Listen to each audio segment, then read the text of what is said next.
Hello viewers, hello students, welcome back to my channel. আজ আবার এসে গেছি।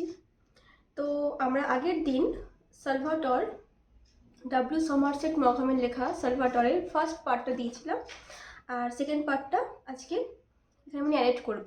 তো আমরা কি এত অবধি কী পড়েছি যে এটা একটা this is a narrative of a young Italian fisherman who was disappointed in his love. তো ও একটা ইতালিয়ান ফিশারম্যান ছিল। ও একটা আইল্যান্ডে থাকতো, সেটা আমরা সব জেনেছি আগের পার্টেই। তো সেখান থেকে ও একটা মেয়েকে লাভ করা স্টার্ট করে, যাকে ও ভীষণভাবে ভালোবাসতো।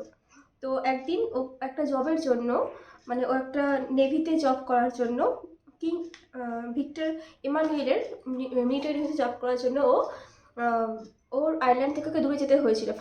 ফার্স্ট টাইম ও ওর আইল্যান্ড থেকে অনেকটা দূরে গেছিলো, যেখানে ওর মানে যেতে হতো ওর জবের জন্য, কিন্তু ও যাওয়ার সাথেটা ইচ্ছে ছিল না, তবুও ও গেছিলো। আর সেখানে গিয়েও ওকে একটা ক্রাউডেড সিটিতে থাকতে হতো, যেখানে ওর আয়ারল্যান্ডকে ভীষণভাবে মিস করতো।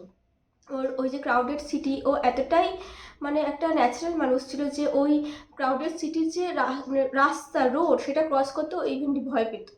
তো ওর আইল্যান্ডকে ভীষণভাবে মিস করতো। সব থেকে বেশি মিস করতো সেটা ছিল ওর বিলাফেটকে, ওর যে লাভার ছিল তাকে।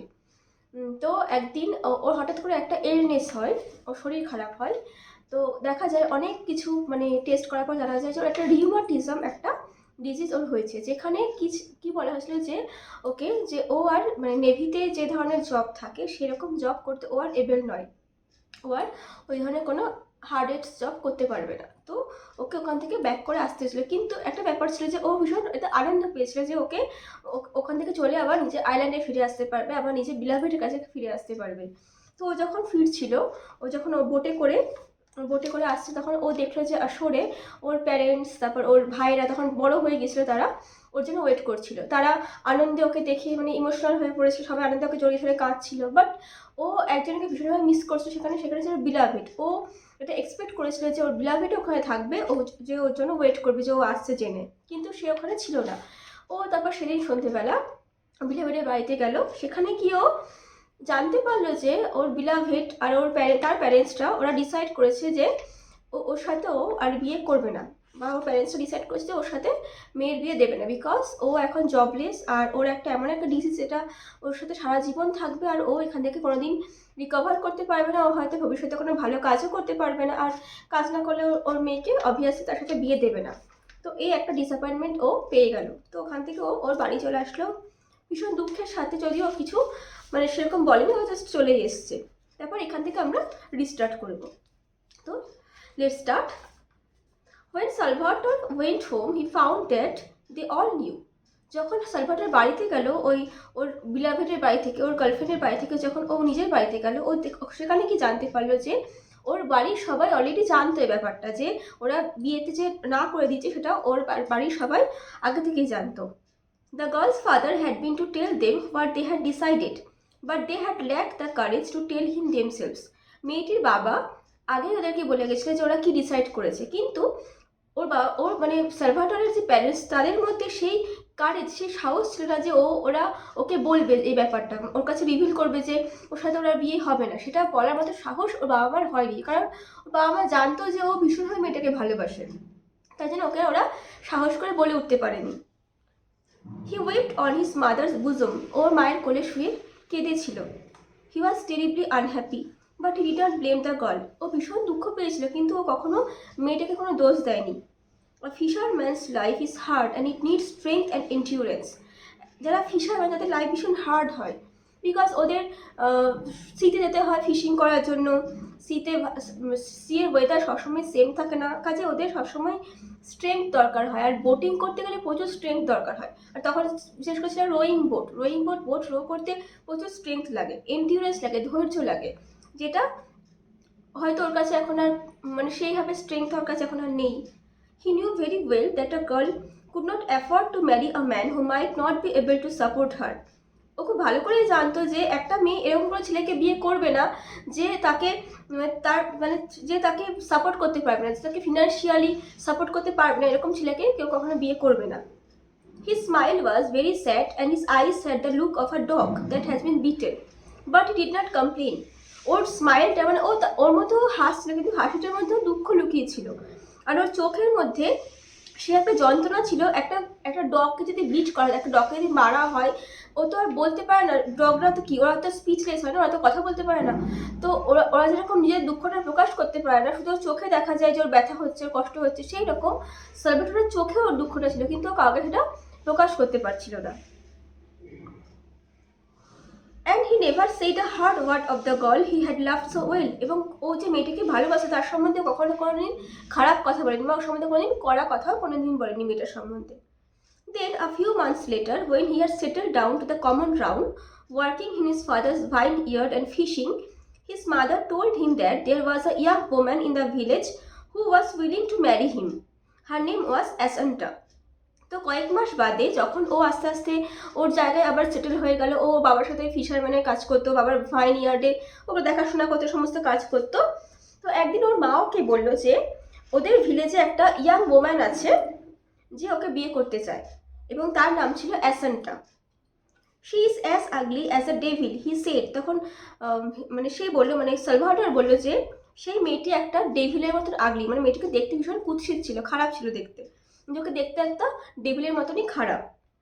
She was older than he, 24 or 25, and she had been engaged to a man who, while doing his military service, had been killed in Africa. ও ওর থেকে, মানে মেয়েটি ওর থেকে, অ্যাসান্টা সালভাটোরের থেকে মানে বড় ছিল, 24 আর 25, মানে ওর 24-25 ইয়ার্সের প্রায় বড় ছিল। এবং সে একটা লোকের সাথে এঙ্গেজ, ওর বিয়ে হয়েছিল একটা লোকের সাথে যে মিলিটারিতে সার্ভিস করতো এবং যাকে আফ্রিকায় একটা জায়গায় মেরে ফেলা হয়েছিল। She had a little money of her own, and if Salvatore married her, she could buy him a boat of his own, and they could take a vineyard that by happy chance happened at that moment to be without a tenant. আর কিন্তু ওর কাছে কিছু পয়সা ছিল ওই অ্যাসেন্টের কাছে, যেটা ওর নিজের ছিল, এবং যদি সালভাটোর ওকে বিয়ে করে তাহলে পরে ওই টাকা দিয়ে সে একটা বোট কিনতে পারবে, এবং মানে ও একটা ভাইনিয়ার্ডও ওরা নিতে পারবে, মানে রেন্টে না, তখন সবাই রেন্টে নিতে ভাইনিয়ার্ড, মানে ভাড়াতে, কোনো ভাড়াতে না, ওটা নিজের একটা ওরা ভাইনিয়ার্ড নিতে পারবে। His mother told him that Assunta had seen him at the fiesta and had fallen in love with him. ওর মা ওকে বলেছিল যে অ্যাসান্টা ওকে একটা ফেস্টা মিন্স ফেস্টিভ্যাল, একটা ফেস্টিভ্যালে ওকে দেখেছিল, এবং সেখানে দেখেই ওকে অ্যাসান্টা সালভাটোরকে ভালোবেসে ফেলেছে। Salvatore smiled his sweet smile and said he would think about it. তখন সালভাটোর হেসেছিল সুইটলি, ও অলওয়েজ সুইট ছিল, ওর সুইট স্মাইল দিয়ে ও বলেছিল যে ঠিক আছে, ও এর সম্বন্ধে ভাববে, চিন্তা করবে। অন দ্য ফলোয়িং সানডে, পরের সানডেতে, dressed in the stiff black clothes in which he looked so much less well than in the rag shirt and trousers of every day, সে একটা ব্ল্যাক কালারের জামা কাপড় পরেছিল, যেখানে ও সবসময় কি পরতো, ছেঁড়া ফাটা শার্ট, ট্রাউজার্স নর্মাল এরকম পরতো। সেদিনকে সে একটা ব্ল্যাক কালারের বেশ ফিটিংস একটা ক্লোথ পরেছিল, সেখানে ওকে দেখতে বেশ ভালো লাগছিল। He went up to high mass at the Paris church and placed himself so that he could have a good look at the young woman. ও প্যারিস চার্চের হাই মাস একটা প্লেস, সেখানে গেছিল, এবং ও নিজেকে এইভাবে প্রেজেন্ট করছিল যাতে সে ওকে দেখতে ভালো লাগে, যাতে ইয়াং ওম্যানটা, মানে যে অ্যাসানটা ওকে দেখে আর কি ওর ভালো লাগে, সেইভাবে ও নিজেকে প্রেজেন্ট করে গেছিল। When he came down again, he told his mother that he was willing. যখন সে ওই হিল থেকে নেমে আসলো, তখন ওর মাকে এসে বলেছিল যে, ফিরে এসে বলেছিল ওর মাকে যে ও বিয়ে করতে রাজি আছে। Well, they were married and they settled down in a teeny whitewashed house in the middle of a handsome vineyard. তো খুব ভালো, ওরা বিয়ে করলো, এবং ওরা একটা ছোট হোয়াইট ওয়াশড হাউস, মানে সাদা রঙের একটা ছোট মতন বাড়িতে, ওই একটা সুন্দর ভাইনিয়ার্ডের ঠিক মিডিলে বাড়িটা ছিল, ওখানে ওরা সেটেল ডাউন করলো। Salvatore was now a great big husky fellow, tall and broad, but still with that ingenuous smile and those trusting, kindly eyes that he had as a boy. মানে সালভাটোর এখন মানে বড় হয়েছে, ও একটা বড় একটা বিগ হাস্কি ফেলো, একটা বয় থেকে একটা ফেলো হয়েছে, একটা বড় সড়ো একটা লোক হয়ে গেছে, টল অ্যান্ড ব্রড, ও এখন বেশ লম্বা চওড়া হয়েছে, কিন্তু ওর মধ্যে সেই একটা স্মাইল, ওর যে একটা ইনজেনিয়াস একটা স্মাইল, সেটা ওর মধ্যে এখনো রয়েছে, এবং দোজ ট্রাস্টিং কাইন্ডলি আইস, এবং ওর চোখের মধ্যে যে একটা ট্রাস্ট, একটা কাইন্ডনেস, সেগুলো ও বড় হয়ে যাওয়াতে ওর চোখে এখনো সেই জিনিসগুলো রয়েছে, that he had as a boy, যেটা ওর ছোটবেলায় ছিল, সেই জিনিসটা ওর মধ্যে এখনো রয়েছে, মানে ও এখনো ওরকমই জেন্টেল অ্যান্ড সিম্পলই আছে। He had the most beautiful manners I have ever seen in my life. মানে ওর ম্যানার্সগুলো এত ভালো ছিল যে ন্যারেটার সে বলছে যে আমি এরকম লোক মানে খুব কম দেখেছি যে মানে এত সুন্দর ম্যানার্স তার মধ্যে থাকে। And she looked old for her years, এবং ওই মেয়েটিকে মানে ওর ওয়াইফকে দেখতে অনেকটা বয়স্ক লাগতো ওর থেকে, কারণ ওর বয়স অনেকটা বেশি ছিল, তো ওকে দেখতে বয়স্ক লাগতো, সেখানে ওর বয়সটা সালভাটরের বয়সটা অনেকটাই কম ছিল ওর কাছে। But she had a good heart and she was no fool, কিন্তু ওর মনটা ভীষণ ভালো ছিল মেয়েটির মানে অ্যাসেন্টার, এবং ও কোনো বোকা ছিল না। I used to be amused by the little smile of devotion that she gave her husband while he was being very masculine and masterful. She never ceased to be touched by his gentle sweetness. I used to be amused by the little smile of devotion that she gave her husband. মানে আমি খুব amused হতাম, মানে খুব অবাক হতাম, নারেটার বলছে যে আমি খুব অবাক হতাম যখন ওর একটা মানে ওর স্মাইলটা, মানে ওর মেয়েটার স্মাইলটা ছিল ডিভোশন, মানে ওর মধ্যে একটা কি আর একটা লাভ ছিল। ওই যে ডিভোশনের একটা স্মাইল দিত ডিভোটলি, এটা ওর হাজব্যান্ডকেও দিত যখন হি ওয়াজ বিং ভেরি মাস্কুলিন মাস্টারফুল, যখন ওর হাজব্যান্ড খুব মাস্কুলিন, মানে একটা ছেলে একটা মানে একটা বয়স পরে সে মাস্কুলিন হয়, তার চেহারাটা অনেক চেঞ্জ আসে হলো, তখন ওকে একটু ওর যে স্মাইলটাকে দিত সেটা ডিভোশন ফুল ছিল, মানে ওর মধ্যে একটা ডিভোশন ছিল। She never ceased to be touched by his gentle sweetness. সে কখনো ওর জেন্টাল যে সুইটনেসটা, সালভাটরের সুইটনেসটা ছিল, সে কখনো ওর থেকে মানে কিছু এক্সপেক্ট করেনি। But she could not bear the girl who had thrown him over, কিন্তু মানে ও কখনো ওই মেয়েটাকে সহ্য করতে পারতো না যে ওকে ছেড়ে দিয়েছিল। Notwithstanding Salvatore smiling expostulations, she had nothing but harsh words for her. Salvatore কী করতো, কখনো মেয়েটাকে ব্লেম করতো, সবসময় হাসতো, একটা মানে কাইন্ড একটা স্মাইল দিত, যে সুইট স্মাইল দিত, যে ঠিক আছে এটা হবে, এটা অবভিয়াস যে হয়তো আমি কোনো ওভাবে হচ্ছে আমি কোনো কাজ করতে পারবো না, ওকে ফিনান্সিয়ালি সাপোর্ট করতে পারবো না, সেই জন্য আমাকে বিয়ে করেনি। কিন্তু ওর যে ওয়াইফ আসানটাও সবসময় মেয়েটার সম্বন্ধে হার্শ ওয়ার্ড বলতো, মানে মেয়েটা মানে ওর ভালো লাগতো না, ওর সম্বন্ধে খারাপ কথা বলতো, যে ও একটা বাজে মেয়ে বা এরকম টাইপের কিছু বলতো। Presently children were born to them, এখন ওদের মানে ওদের ছেলে মেয়েও হয়েছিল, ওদের বাচ্চাও হয়েছিল। It was a hard enough life, ওদের লাইফটা মোটামুটি হার্ডই ছিল। All through the fishing season towards evening he set out in his boat with one of his brothers for the fishing grounds. যখন ফিশিং সিজনটা থাকতো প্রায় মানে ওই সময়টা সন্ধ্যের দিকে ও ওর যে কোনো একটা ভাইয়ের সাথে ফিশিং গ্রাউন্ডে যেত, মানে ওদের ফিশিং করার একটা পার্টিকুলার গ্রাউন্ড থাকতো সিতে, মানে ওরা একটা এই থেকে এই এরিয়ার মধ্যে ফিশিং করতে পারবে, তো ও ওর যে কোনো একটা ভাইয়ের সাথে ঠিক সন্ধ্যেবেলা বের হতো ফিশিং করতে। It was a long pull of 6 or 7 miles, ওকে প্রায় 6 থেকে 7 মাইল যেতে হতো। And he spend the night catching the profitable cuttle fish, এবং ও সারা রাত ধরে কাটল ফিশ, যেটা ওদের কাছে প্রফিটেবল ছিল, মানে ওটার দামটা বেশি ছিল, ওটা তুললে ওদের প্রফিট হতো, সেই ফিশটা ওরা সারা রাত ধরে ধরতো। দেন দেয়ার ওয়াজ a long row back again in order to sell the catch in time for it to go on the yearly boat to Naples. তারপরে ওদেরকে আবার রো ব্যাক করে যেতে হতো, এত ওরা ফিশগুলো তুলে ওগুলো সেল তো করতে হবে, তো ওগুলো সেল করার জন্য নেপেলসের যে একদম আর্লি বোট থাকতো, নেপেলস যাওয়ার একদম ফার্স্ট বোট, সেটাকে ওদের ক্যাচ করতে হতো, তো ওখানে গিয়ে ওরা ফিশটা ঠিকঠাক টাইমে পৌঁছাতে পারে।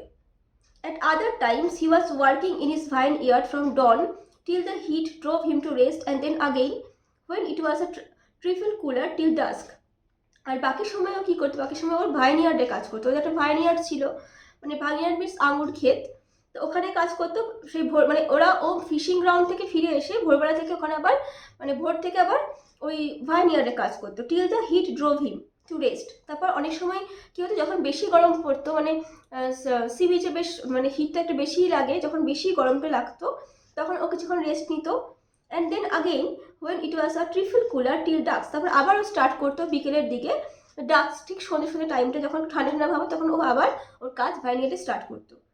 Often his rheumatism prevented him from doing anything at all, and then he would lie about the beach smoking cigarettes with a pleasant word for everyone, notwithstanding the pain that racked his limbs. যখন মাঝে মাঝে তার ওই রিউমাটিজম, তার যে সেই ডিজিজটা ছিল, মাঝে মাঝে ওকে কাজ করতে বাধা দিত, মানে ওইটা যখন মাঝে মাঝে ওর মানে কষ্ট হতো, যখন সে কাজ করতে পারত না, তখন কী করতো, সেই সি বিচে শুয়ে থাকতো, একদম শুয়ে শুয়ে ওখানে স্মোকিং করতো, সিগারেট স্মোক করতো, এবং সবার সাথে ভালো ভালো কথা বলতো, কিন্তু ওর ব্যথাটা, ওর যে কষ্ট, সেটা কাউকে বুঝতে দিত না। মানে ও কোনোদিনই নিজের মানে ওই রিউমাটিজমটা কী হয়, ওর যে লিম্স মানে ওর হাতে পায়ে একটা অল্প ধরনের পেন হতো, যেটা যার জন্য তখন ও কাজ করতে পারতো না, কিন্তু সেটাও কাউকে বলতো না বা কাউকে বুঝতে দিত না। ও জাস্ট বিচে শুয়ে স্মোকিং করতো আর সবার সাথে বেশ ভালো ভালো কথা বলতো। মানে ও নিজের পেনটা কোনোদিন কাউকে মানে বলতো না, ও পেনটা রিভিলই করতো না কোনো সময়, ওর নিজের মধ্যে চেপে রাখতে সবসময় সুইট যে স্মাইলটা ওটাকে ধরে রাখতো, নিজের পেনটা কাউকেও দেখতে দিত না। The foreigners who came down to bath and saw him there said that these Italian fishermen were lazy devils. তো অনেক সময় কি হতো, ওই বিচে ফরেনার্সরা আসতো, তারা স্নান করতে আসতো, ওকে দেখতো যে ওরকম শুয়ে আছে, তখন তারা ভাবতো কি এই ফিশারম্যানটা লেজি, মানে ওকে কুড়ে ভাবতো, লেজি ডেভিলস, মানে ও এতটা লম্বা চড়া ছিল যে ওকে ডেভিলস বলতো, লেজি বলতো ভীষণ কুড়ে, মানে কুড়ে বলে এরকম শুয়ে আছে, কাজ করছে না। বাট অ্যাকচুয়ালি যে ওর এতটা প্রবলেম, মানে ওকে দেখে কেউ বুঝতে পারবে না যে ওর ভেতরে কোনো একটা কষ্ট হচ্ছে, ওর হাতে পায়ে যন্ত্রণা হচ্ছে, সেটা কেউ বুঝতে পারবে, জাস্ট ভাবতো এমনি শুয়ে শুয়ে টাইম পাস করছে। তো ওকে সবাই এরকম ফরেনার্সগুলো স্নান করতে আসতো, ওরা ওকে লেজি ডেভিলস বলতো। Sometimes he used to bring his children down to give them a bath. মাঝে মাঝে ওর বাচ্চাদেরকে নিয়ে আসতো স্নান করাতে সি বিচে। They were both boys and at this time the elder was 3 and the younger less than 2. তার দুটোই ছেলে ছিল, তার একজন ছিল তখন 3 বছর বয়সের, আর একজন ছিল 2 বছর থেকে একটু কম। They sprawled about at the water's edge stark naked and Salvatore standing on a rock would dip them in the water. তারা কি করতো, ওয়াটারের এজ মানে একদম জলের একদম কিনারার সামনে গিয়ে নেকেট হয়ে থাকতো, আর কোনো জামা কাপড় পরতো না, খালি গায়ে আসতো, এবং সালভাটোর কি করতো, একটা রকের উপর দাঁড়িয়ে, একটু পাথরের উপর দাঁড়িয়ে ওদেরকে জলের মধ্যে এরকম চোভাতো, মানে ওদেরকে জলের মধ্যে ডিপ করতো। The elder one bored it with stoicism but the baby scream lustily. কিন্তু যে একটু বড় 3 বছরের, সে এটা বেশ এনজয় করতে ব্যাপারটা, কিন্তু যে ছোট বাচ্চাটা যে 2 বছরের কম, সে মানে জোরে চিৎকার করে কাঁদতো, ভয় পেতো জলটাকে, মানে জলটা টাচ করলে ভয় পেতো।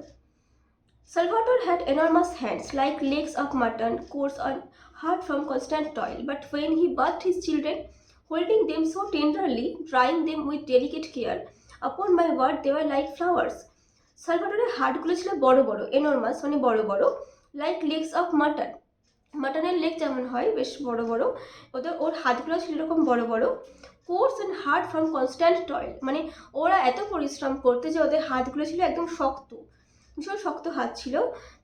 বাট যখন ওর ছেলেদেরকে স্নান করাতো, তখন ওদেরকে এত টেন্ডারলি, মানে এত নরম আলতোভাবে ধরতো ওদেরকে, মানে খুব ডেলিকেটলি ওদের সাথে ডিল করতো। মানে ও জানে যে একটা বাচ্চাদের সঙ্গে ডেলিকেটলি ডিল করতে হবে। যখন যেরকম কাজ, যখন আমার হার্ড ওয়ার্কের কাজ, যখন আমি আমার হ্যান্ডটাকে আমি সেভাবে ইউজ করবো, আর যখন একটা বাচ্চাকে আমি কেয়ার করছি, ওকে স্নান করছি, তখন আমাকে ওকে ডেলিকেটলি করতে হবে। ও ঠিক সেটাই করতো, খুব ডেলিকেটলি বেবিদেরকে স্নান করাতো। আর আমার কথাই বলতে গেলে, মানে ন্যারেটর বলছে যে আমার কথাই বলতে গেলে, ও ওদেরকে ফ্লাওয়ার্সের মতো, একটা ফুলকে মানুষ যেভাবে ট্রিট করে খুব আলতোভাবে, ঠিক সেইভাবেই ওর ছেলেদেরকে স্নান করাতো, ঠিক আলতো, একদম একদম delicately. He would sit the naked baby on the palm of his hand and hold him up, laughing a little at his smallness, and his laugh was like the laughter of an angel. ও কি করতো, ওর naked বেবিটাকে এরকম ওর হাতের, মানে ওর এতটা লম্বা চওড়া ছিল যে ওর হাতের তালুর মধ্যে, পাম মিন্স এটা হাতের তালু, মানে ওর মধ্যে বেবিটা এসে যেত, ওর মধ্যে বেবিটাকে বসিয়ে ও খুব হাসতো। মানে ও হাসতো যে কত ছোট, এটা দেখেছে ও একটা অত বড় একটা মানে মানুষ, সেখানে ওর বেবিটা কত ছোট যে ওর হাতে চলে আসছে, ওটা দেখে ও খুব হাসতো। এবং ওর হাসিটা ঠিক থাকতো একটা এঞ্জেলের মতন। একটা এঞ্জেল যেমন, এঞ্জেলরা কী হয়, ওদের মধ্যে ওরা ইনোসেন্ট হয়, ওদের মধ্যে কোনো মানে পাপ বোধ থাকে না, ওদের মধ্যে ইনোসেন্স ভরা থাকে, সুইট হয়, ঠিক ও এরকম ছিল। ওর স্মাইল তখন থাকতো একদম এঞ্জেলের মতো। His eyes then were as candid as his child's, মানে তখন ওর চোখগুলোও বাচ্চাদের মধ্যে ক্যান্ডিড থাকে। বাচ্চাদের চোখ কী হয়, ওরা ভীষণ মানে শান্ত টাইপের, শান্ত ঠিক বলবো না, ক্যান্ডিড মিন্স মানে সুইট যাকে বলে, সুইট ইনোসেন্ট যেটা, ঠিক ওর চোখটাও ওরকমই থাকতো। মানে ও একটা, মানে ওদের সঙ্গে ও আর কি বাচ্চা হয়ে যেত, ওই টাইমটা, ওই মোমেন্টটা ও এনজয় করতে বাচ্চাদের সাথে। I started by saying that I wondered if I could do it, and now I must tell you what it is that I have tried to do. মনে আছে আমরা যখন ফার্স্ট স্টার্ট করলাম স্টোরিটা, ফার্স্ট লাইনে কি ছিল, যে ফার্স্ট লাইনে কি ছিল একবার পড়ছি, I wonder if I can do it. মানে ফার্স্ট লাইনেই পোয়েট বলেছে যে আমি ওয়ান্ডার, আমি মানে অবাক, মানে আমি ঠিক জানি না যে আমি কি করব, মানে যে আমি এটা করতে পারবো কিনা। পোয়েট আর কি শিওর ছিল যে পোয়েটটা করতে পারবেন কিনা। এখন পোয়েট বলছেন যে আমি, মানে সরি পোয়েটটা ন্যারেটর বলছেন যে আমি, মানে এই স্টোরিটা স্টার্ট করেছিলাম এটা বলে যে আমি ওয়ান্ডার, যে আমি এটা করতে পারবো কিনা। তখন আমার সবার কাছে একটা সাসপেন্স ছিল যে পোয়েট কী বলছে, মানে সরি ন্যারেটর কী বলছে, বারবার মিস্টেক হয়ে যাচ্ছে। ন্যারেটর কী বলছে যে সে এটা করতে, সে কী করার কথা বলেছে। তো I must tell you what it is that I have try to do. এখন আমি বলবো, মানে ন্যারেটর বলছে এখন আমি বলবো যে আমি কি করতে চেষ্টা করেছিলাম। I wanted to see whether I could hold your attention for a few pages while I drew for you the portrait of a man, just an ordinary fisherman who possessed nothing in the world except a quality which is the rarest, the most precious and the loveliest that anyone can have. তো আমি আপনাদের অ্যাটেনশনটা draw করতে চেয়েছিলাম এই 4টে page ধরে। আমি চেয়েছিলাম এটা যে আপনাদের অ্যাটেনশনটা আমি ড্র করতে পারি, যেখানে আমি একটা মানুষের পোর্ট্রেট এঁকেছি, একটা মানুষের চরিত্রকে এঁকেছি। সে একটা অর্ডিনারি ফিশারম্যান, সে কোনো বড় সড়ো ব্যক্তি না, সে একটা অর্ডিনারি ফিশারম্যান। তার এই দুনিয়াতে কিছুই নেই, মানে তার না অনেক ধন সম্পত্তি আছে, না কিছু সেরকম কিছুই নেই তার কাছে। শুধু তার মধ্যে কী আছে, কিছু কোয়ালিটিস আছে যেটা খুব রেয়ারেস্ট, সবার মধ্যে এটা থাকে না। এতটা সুইট, এতটা একটা মানুষ যে এতটা সুইট, তার মধ্যে এত গুড কোয়ালিটিস রয়েছে, এটা সবার মধ্যে থাকে না। সব থেকে প্রেশিয়াস, মূল্যবান, valuable and the loveliest that anyone can have. এবং ও সব থেকে মোস্ট অফ অল ও ছিল লাভলিয়েস্ট পার্সন একটা, মানে ওর মধ্যে লাভ জিনিসটা অনেক বেশি ছিল, কাউকে হেট করতে পারতো না। ইভেন যে মেয়েটাকে ছেড়ে চলে গেল, ওকে ওর একটা মানে শারীরিক সমস্যার কারণে ওকে বিয়ে করলো, তাকে ও কোনোদিন হেট করতে পারেনি। ইভেন তার সম্বন্ধে কোনো সময় একটা বিটার ওয়ার্ডও ও বলেনি, তার সম্বন্ধে সবসময় ভালো ভালো কথা বলতো। ওর ওয়াইফ যে ওকে বিটার ওয়ার্ড বলতো ওর সম্বন্ধে, মেয়েটার সম্বন্ধে, কিন্তু ও কখনো মেয়েটার সম্বন্ধে কোনো বিটার ওয়ার্ড বলেনি। ও কখনো কাউকে খারাপভাবে ট্রিট করতো না, সবার সাথে ভালোভাবে ট্রিট করতো, সবার সাথে ভালোভাবে কথা বলতো, কোনো কাউকে কোনো খারাপ চোখে দেখতো না। তো এই কোয়ালিটিসগুলো মানুষের মধ্যে থাকাটা অনেক দরকার যদি তুমি একটা বেস্ট ম্যান হতে চাও। মানুষ তো অনেক রকমের হয়, যে অনেকের কাছে অনেক পয়সা থাকে, অনেক মানে তার অনেক মানে হয়তো সোসাইটিতে একটা বড় র্যাঙ্ক আছে, কিন্তু মানুষের কোয়ালিটি হচ্ছে মানুষের আসল। মানুষ যদি কোয়ালিটিটা ভালো থাকে তখন তাকে সবাই ভালোবাসে। সবসময় টাকা পয়সায় সব কিছু না, বা অনেক কিছু থাকাটাই সব কিছু না। মানুষ অল্পের মধ্যেও মানুষ খুশি থাকতে পারে যদি তার মধ্যে লাভ মানে ভালোবাসা জিনিস তার মধ্যে থাকে, তাহলে অল্পের মধ্যেও সে অনেকটা খুশিভাবে থাকতে পারে। সেটাই তার মধ্যে সালভাটোর মধ্যে সেটাই ছিল। সে একটা অর্ডিনারি মানুষ, তার মধ্যে স্পেশাল কিছুই নেই।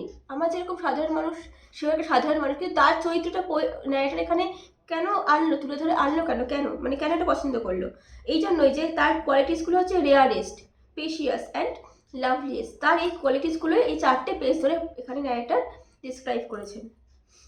তার একটা লাইফ, তার একটা বেশ সুন্দর একটা লাইফ, একটা সিম্পল একটা লাইফ সেখানে তিনি তুলে ধরেছেন। Heaven only knows why he should so strangely and unexpectedly have possessed it. যে এখানে হেভেন মিন্স গড, গডই জানে যে মানে কি অদ্ভুতভাবে তার মধ্যে এই কোয়ালিটিসগুলো ছিল। মানে এত কোয়ালিটিস কি কারোর মধ্যে থাকতে পারে একসাথে? থাকতে হয়তো খুব কম লোকের মধ্যে হয়তো আছে, তার মধ্যে এগুলো ছিল। এটা ভগবানই জানেন যে তিনি কীভাবে একটা মানুষের মধ্যে এত ভালো ভালো কোয়ালিটিসগুলো দিয়েছিলেন। All I know is that it shone in him with a radiance that, if it had not been unconscious and so humble, would have been to the common run of men hardly bearable. আমি এটুকুই জানি, narrator বলছে যে আমি এটুকুই জানি যে তার মধ্যে এটাই মানে রেডিয়েন্স, মানে তার মধ্যে একটা আলাদা ব্যাপার কী ছিল যে তার কোয়ালিটিসগুলো, এটাই তার মধ্যে একটা রেডিয়েন্স মিনস যেটা আমাদের আলোকিত করে। মানে ওর কাছে ওটাই উজ্জ্বল, ওর এই ক্যারেক্টারিস্টিকটাই ওর কাছে জল করতো। ওর কাছে আর কিছুই ছিল না, শুধু ছিল ওর একটা গুড ক্যারেক্টার, এটাই ওর কাছে জল করতো। আর যেটা ছিল আনকনসিয়াস হাম্বেল, সেটা হাম্বেল পার্সন ছিল, যে সবার সাথে ভালোভাবে ট্রিট করছে, সে কখনো কারোর সাথে জীবনে খারাপভাবে ট্রিট করেনি। আর যদি তার মধ্যে যদি এই কোয়ালিটিসগুলো না থাকতো, সে যদি এরকম না হতো, তাহলে পরে সে হয়তো একটা কমন ম্যান হতো। যেরকম আমরা সাধারণ মানুষ, সেরকম সেও একটা সাধারণ মানুষই হতো, যেটাকে মানুষের মধ্যে ঝগড়া অশান্তি যেগুলো লেগেছে সেরকম হতো। কিন্তু ওর মধ্যে এই কোয়ালিটিসগুলো ছিল বলেই ও একটা এখানে ওকে স্পেশালভাবে তুলে ধরা হয়েছে, যেটা রাইটারের চোখে ভালো লেগেছে, এই জন্যই তিনি ওকে নিয়ে একটা স্টোরি লিখেছেন, নাহলে তিনি লিখতে পারতেন না। And in case you have not guessed what the quality was, I will tell you, goodness, just goodness. আর যদি তুমি বুঝতে না পারো, বলছে রিডার যদি তুমি বুঝতে না পারো যে তার মধ্যে কী কোয়ালিটিস রয়েছে, তাহলে আমি তোমাকে বলছি এটা যে গুডনেস, মানে ভালো, মানে গুডনেস, জাস্ট গুডনেস, মানে ভালো একটা মানুষ। সে একটা প্রকৃত মানুষ ছিল, সে একটা ভালো মানুষ ছিল। যদি যে পড়ছে রিডার, সে যদি বুঝতে না পারে যে এতক্ষণ উনি কী বললেন, ন্যারেটর কী এমন কোয়ালিটিস আছে, যে একটা ফিশারম্যান, ও বেবিকে সবাই ভালোবাসে, সবারই লাইফে এরকম কিছু হয়ে থাকে, কিন্তু ওর মধ্যে তার স্পেশাল কী থাকলো? স্পেশাল কি? এটা সাধারণ মানুষ, হ্যাঁ স্পেশাল আছে, যেটা হচ্ছে গুডনেস, যেটা সবার মধ্যে থাকে না। আর ইভেন এখনকার টাইমে এই গুডনেসটা মানুষের মধ্যে খুঁজে পাওয়াটা অনেকটা হয়তো টাফ হয়ে গেছে। এটাই হচ্ছে একটা স্টোরি, সুন্দর একটা স্টোরি, খুব সিম্পল একটা স্টোরি, আর আমি আমার মতন করে এক্সপ্লেন করলাম। তোমার যদি ভালো লাগে তাহলে পরে please like and subscribe my channel. Thank you guys. Okay, bye today.